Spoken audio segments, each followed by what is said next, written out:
बिस्मिल्लाहिर्रहमानिर्रहीम। एक बर्तन में गिलास पानी लेंगे।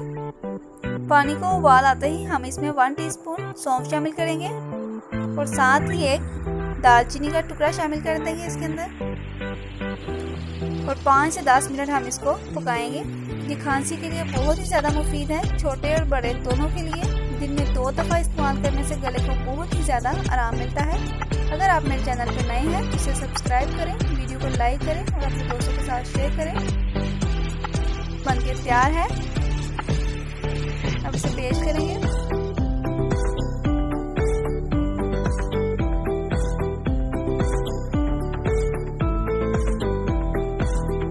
चीनी इसमें हमने पहले नहीं पकाई।